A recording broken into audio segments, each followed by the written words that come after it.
अस्सलाम वालेकुम dear students, welcome to pass education system. Dear students, आज की वीडियो बहुत इंपॉर्टेंट है जिसके अंदर मैं आप लोगों को यूईटी की स्कॉलरशिप अपॉर्चुनिटीज़ बताऊंगा कि कौन कौन सी स्कॉलरशिप अपॉर्चुनिटीज़ अवेलेबल होती हैं। स्टूडेंट्स को उनका पता होना बहुत ज़्यादा ज़रूरी है। इससे पहले डियर स्टूडेंट्स, अभी तक अगर आप लोगों ने हमारे व्हाट्सएप चैनल को फॉलो नहीं किया तो उसको लाजमी तौर पर करें। इसी वीडियो के डिस्क्रिप्शन में इसका लिंक है।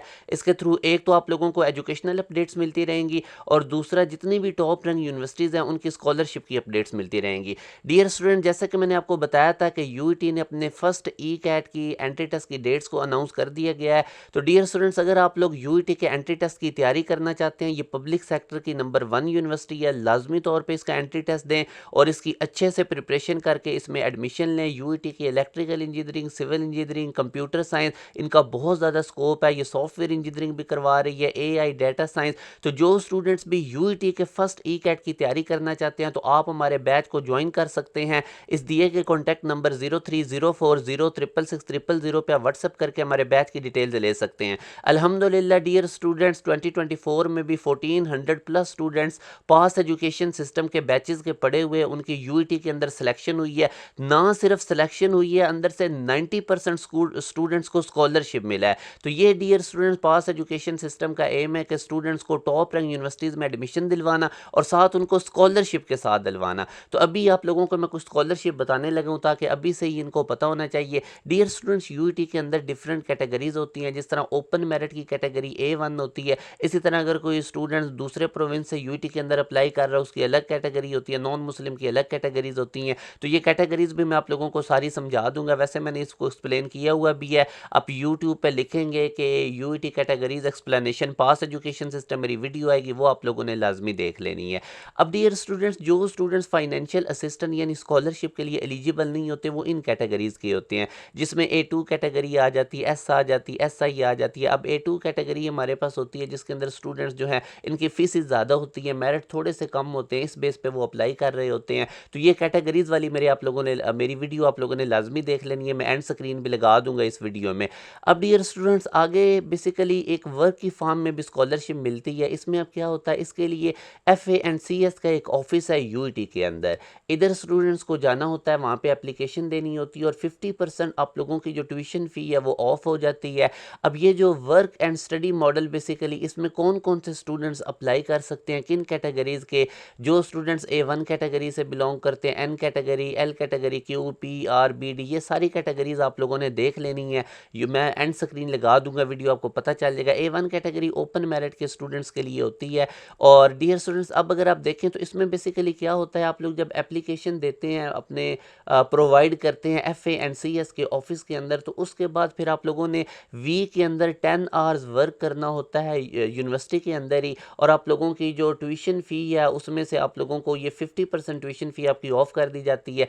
अब जो वर्क होता है डियर स्टूडेंट्स, वो FANCS की तरफ से आपको अलॉट किया जाता है। या तो आपको रेजिडेंट ऑफिसर के साथ लगा दिया जाता है, प्रोजेक्ट डायरेक्टर के साथ, सिक्योरिटी ऑफिसर के साथ, डायरेक्टर स्पोर्ट के साथ, सीनियर वार्डन के साथ। तो एक वीक के अंदर आप लोगों ने 10 आवर्स वर्किंग करनी होती है अपनी स्टडी के साथ साथ। और बदले में आपको क्या मिलता है, 50% ट्यूशन फ़ी ऑफ हो जाती है। कहाँ पे अप्लाई करते हैं? FANCS वालों का ऑफिस है यूईटी के अंदर, वहाँ पे अपनी एप्लीकेशन देते हैं। तो एक तो स्कॉलरशिप ये हो गया।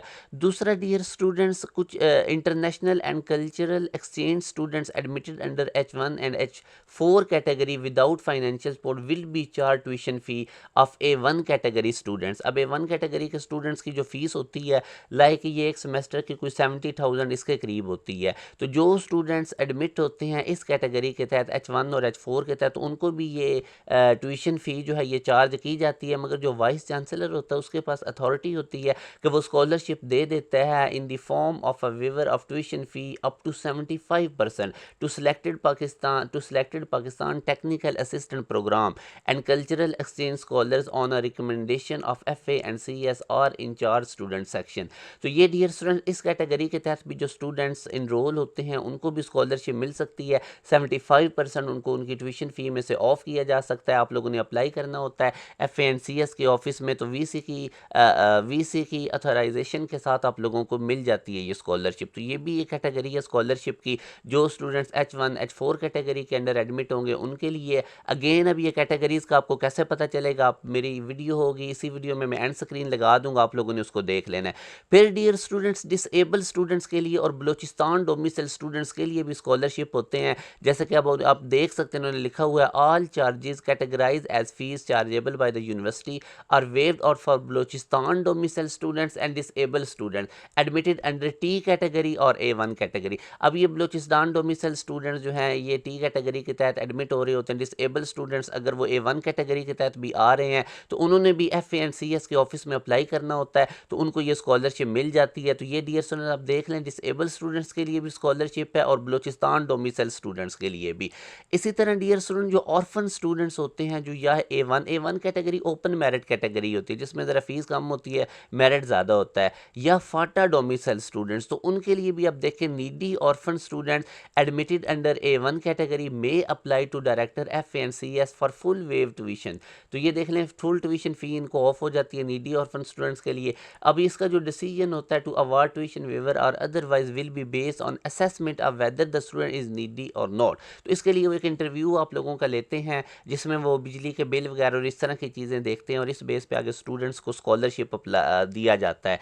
इसी तरह FATA domicile students will be awarded full tuition waiver at the time of admission if they claim to be needy with required proof as acceptable to the office of FANCS। तो यहाँ से अब आप देख सकते हैं कि नीडी स्टूडेंट्स के लिए A1 कैटेगरी में भी जो एडमिट हो रहे हैं उनके लिए अलग से स्कॉलरशिप है। HEC के नीड बेस्ड स्कॉलरशिप अलग होते हैं जिसमें आपकी फुल ट्यूशन फ़ी HEC देता है, फुल फीस HEC देता है। फिर फाटा डोमिसाइल स्टूडेंट्स के लिए भी स्कॉलरशिप है, बलूचिस्तान डोमिसाइल स्टूडेंट्स के लिए भी स्कॉलरशिप है, डिसेबल स्टूडेंट्स के लिए भी हैं, जो H1 H4 कैटेगरी के तहत इनरोल UT के अंदर हो रहे हैं उनके लिए अलग से स्कॉलरशिप है। फिर डियर स्टूडेंट ऐसे स्टूडेंट जो नीडी हैं तो इस कैटेगरी से बिलोंग करते हैं तो उनके लिए वर्क भी होता है UT के अंदर। एक वीक के अंदर आप लोगों ने 10 घंटे काम करना होता है तो बदले में आप लोगों की ट्यूशन फ़ी 50% ऑफ हो जाती है। फिर इन सब के अलावा मेरिट बेस्ड स्कॉलरशिप होता है। हर डिपार्टमेंट में से जो पहले 3 टॉपर होते हैं या 2 टॉपर होते हैं उनको टोटली फ़ी ऑफ कर दी जाती है। तो ये भी डियर स्टूडेंट इसमें A2S और SI कैटेगरी वाले भी स्टूडेंट्स एलिजिबल होते हैं। तो ये डियर स्टूडेंट्स आप देख सकते हैं कि UT के अंदर बहुत ज़्यादा अपॉर्चुनिटीज़ हैं। अब इन सब के अलावा हुनहार स्कॉलरशिप अभी एक न्यू आई है और ये बहुत बड़ी तादाद में अल्हम्दुलिल्लाह पास एजुकेशन सिस्टम के बैचेस के पढ़े हुए बच्चों को मिली है और इसमें भी फुल आप लोगों की फ़ीस ऑफ हो जाती है। तो ये आप देखें ना आप कि कितनी ज़्यादा अपॉर्चुनिटीज़ हैं। पब्लिक सेक्टर की UT नंबर 1 यूनिवर्सिटी है, लाजमी तौर पर इसको अंदर कोशिश करें आप लोगों को एडमिशन मिल जाए। स्कॉलरशिप अपॉर्चुनिटीज़ बहुत ज़्यादा है। फिर इसके बाद आप लोगों को बाहर से बड़े मौके मिलते हैं पढ़ने के, जॉब अपॉर्चुनिटीज़ के। तो UT डियर स्टूडेंट्स इसको बहुत ज़्यादा आप लोग सीरियस लें, लाजमी तौर पे इसकी तैयारी करें और इसके एंटी टेस्ट की तैयारी के लिए पास एजुकेशन सिस्टम के बैच को ज्वाइन करें। 6000 पूरी फीस है जिसमें आप लोगों को ना सिर्फ UT के फर्स्ट टेस्ट के लिए बल्कि UT के सेकंड टेस्ट के लिए भी प्रिपेयर किया जाएगा। और इधर आप लोग जब हमारी डेली बेसिस पे लाइव क्लासेस होती हैं रात 7:30 से लेकर 10:30 तक, पहले आप लोगों को एक चैप्टर समझाया जाता है, फिर उसकी वर्कशीट मिलती है, फिर टेस्ट मिलता है, ऐसे सिलेबस कंप्लीट होगा। उसके बाद quarter book, half book, full book के टेस्ट होंगे और एंड पे आप लोगों के 5 मॉक टेस्ट होंगे। डियर स्टूडेंट वो मॉक टेस्ट बहुत ज़्यादा इंपॉर्टेंट है, उनमें से काफ़ी ज़्यादा क्वेश्चन में आप लोगों को रेपिटेशन देखने को मिलेगी UT के अंदर। तो लाजमी तौर पे ये बैच आप लोग ज्वाइन करें। पास एजुकेशन सिस्टम की तकरीबन ऑलमोस्ट जितनी फैकल्टी है वो सारी UT की पड़ी हुई है, तो आप लोगों को बहुत ज़्यादा अच्छे तरीके से गाइड किया जाएगा। ना सिर्फ आप लोगों का एडमिशन होगा बल्कि इंशाल्लाह आप लोगों को स्कॉलरशिप मिलेगी। अब डियर स्टूडेंट्स आप देख सकते हैं इसके अलावा और ढेर सारे स्कॉलरशिप्स होते हैं। Students are only eligible for the award of 1 scholarship at a time. बस ये एक नोट रखना है आप लोगों ने कि एट ए टाइम आपको एक स्कॉलरशिप मिलेगा। अगर FANCS की स्कॉलरशिप मिल रही है या HEC की भी मिल रही है तो दोनों में से एक आप लोगों की रहेगी, दूसरी कैंसिल हो जाएगी। Orphan students admitted under A1 category and students from Balochistan and FATA are granted full tuition waiver by the university. However, they are permitted to avail another need-based scholarship award by an external agency. If the external scholarship include tuition fee as its component, then full tuition fee will be recovered from the scholarship amount awarded to these students. However, if such an amount is not included, the tuition waiver will be maintained. तो वही बात है, eight a time आप लोगों को एक scholarship मिलेगी। अगर एक स्कॉलरशिप में आपका सारा कुछ कवर हो रहा है तो फिर आपको अगर कोई दूसरी लगी हुई है तो वो कैंसिल हो जाएगी। आगे वो कहता है cases regarding tuition fee of orphan students availing HEC scholarship will be decided by the HEC focal person. तो HEC की जो स्कॉलरशिप होती है वो HEC की तरफ से दी जाती है। Board of intermediate and secondary education merit scholarship will be given to the awardees even if they are in, अगर उनको ये स्कॉलरशिप फ्रॉम द यूनिवर्सिटी भी मिल रही है तब भी बोर्ड की तरफ से अगर कोई मिल रही है तो वो मेंटेन रहेगी। तो ये डियर स्टूडेंट्स यूटी के अंदर स्कॉलरशिप अपॉर्चुनिटीज, इसके अलावा और भी काफ़ी होती हैं। तो मतलब ये है कि आप लोग सिर्फ इसका टेस्ट प्रिपेयर करें, यूटी के अंदर दाखिला लें, आगे आप लोगों को स्कॉलरशिप अपॉर्चुनिटीज़ बहुत ज़्यादा होंगी, वो फिर पास एजुकेशन सिस्टम के प्लेटफॉर्म से भी आपको पता लगता रहेगा। तो ये डियर स्टूडेंट्स आप लोगों के साथ एक इंपॉर्टेंट अपडेट मैंने शेयर कर दी थी यूटी के स्कॉलरशिप के रिलेटेड। मैं अब अगेन आपको दोबारा रिपीट करूंगा, जो यूटी के टेस्ट आ रहे हैं 17 से 21 मार्च तक, इनको लाजमी तौर पर क्लियर करें। सेकंड टेस्ट के वक्त आप लोगों के बोर्ड एग्जाम भी होनी है, फिर बाकी यूनिवर्सिटीज़ के भी टेस्ट हो रहे होते हैं, तो स्टूडेंट्स उसके ऊपर प्रॉपर से फोकस नहीं कर पाता। अभी आप लोगों के पास टाइम है, ये 2 महीने लगाएं, अच्छे से लगाएं, पास एजुकेशन सिस्टम के बैच में इनरोल होकर साथ तैयारी करें। इंशाल्लाह आप लोगों के ये फर्स्ट टेस्ट ही फुली क्लियर हो जाएगा। डियर स्टूडेंट्स अपना ख्याल रखिएगा, दुआ में याद रखिएगा। अल्लाह हाफिज़।